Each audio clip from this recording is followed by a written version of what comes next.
En groupe, nous commençons par Braise Aglaise. Neil Caoussin prend la parole et pour les collègues qui mettent des casques comme moi, c'est le canal 2.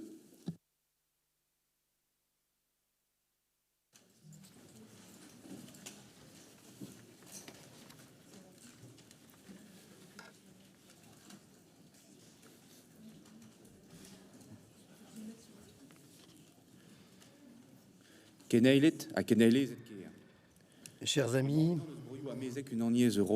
un des pays voisins de chez nous en Europe a été attaqué, a été bombardé par un dictateur. Nous nous sommes mis en Européens en difficulté, les Bretons bien évidemment, du fait que les relations commerciales dont nous sommes rendus dépendants tardent à réaliser une transition énergétique et écologique.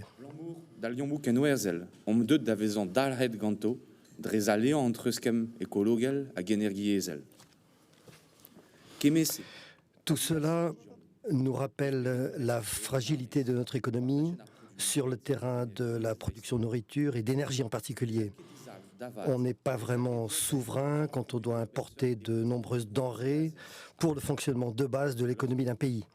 Les carburants, la nourriture du bétail et d'autres produits sans lesquels l'agriculture telle que nous la connaissons aujourd'hui, sous sa forme dominante, ne pourrait fonctionner. Tout cela nous rend dépendants, fragiles, met en cause notre certitude de pouvoir nous nourrir, nous chauffer et nous déplacer. Produire plus serait, entend-on, une solution. Mais produire plus de quoi et comment? Produire plus de viande quand nous savons à quel point le marché des céréales est tendu et qu'elles ne servent pas seulement à nourrir les animaux, mais aussi les êtres humains. Produire plus de céréales, mais au prix de l'importation, plus d'énergie, de fertilisants. On peut aussi produire plus d'énergie, mais comment?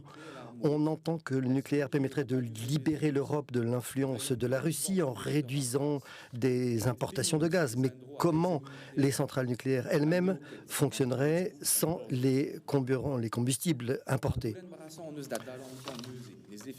La plus grande question que nous avons sur ce problème ne peut pas être répondue en produisant plus, mais comment produire d'une manière plus autonome et plus sobre? La situation des agriculteurs serait assurée s'ils pouvaient produire à partir de ressources locales, quand bien même ils ne produiraient pas autant en volume. Celui qui nourrit 50 vaches principalement à l'herbe est plus en sécurité que celui qui en nourrit 3 fois plus à partir d'aliments importés. Donc plutôt que de construire des centrales nucléaires qui auront besoin d'uranium importé et aussi beaucoup d'eau, ce qui pourrait d'ailleurs leur manquer de plus en plus en raison des sécheresses, c'est en encourageant des énergies renouvelables que nous construisons les bases d'une économie vraiment autonome, y compris grâce aux éoliennes sur terre et en mer. Ce n'est pas Poutine ou n'importe quel dictateur ou ennemi qui pourra décider si le vent soufflera sur nos côtes, si l'herbe poussera dans nos prés, si le soleil brillera sur nos toits. Nous savons en revanche que le pouvoir de la région est bien limité en ce qui concerne les grands chantiers à mener pour construire une économie plus autonome, plus solide et soutenable. Nous n'avons pas beaucoup avancé ces dernières années, nous avons même connu des reculs, malgré les attentes légitimes que les Bretons placent dans l'échelon régional. La Bretagne est un espace politique, un espace de mobilisation, un espace d'imagination et de création, mais elle n'est pas suffisamment un espace de prise de décision et de mise en œuvre de ces décisions. Nous ne sommes pas les seuls à faire ce constat en Corse, notamment un chemin s'ouvre pour un statut d'autonomie.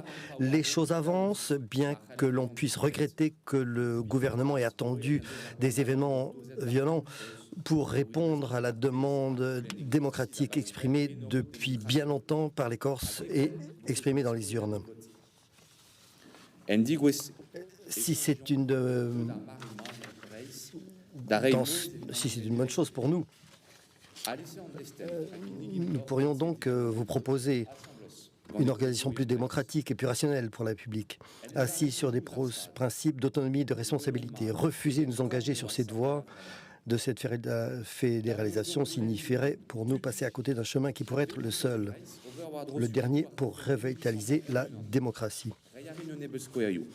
Je vais donner quelques exemples. Dans la Convention État-région pour les langues de Bretagne que nous avions validée il y a peu de temps, après une longue période de négociation, il était écrit clairement qu'une licence serait ouverte au lycée de l'Iroise pour former des futurs enseignants bilingues, avec un volet d'apprentissage du breton pour ceux qui ne le pratiqueraient pas encore.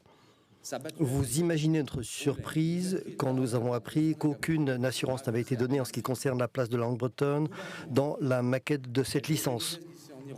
Nous savons que la direction du lycée d'Iroise et l'Université de Bretagne occidentale sont très volontaires sur ce sujet, mais c'est l'État qui a le pouvoir de dire oui ou non, ou de donner un oui de principe, mais de multiplier les obstacles dans les faits.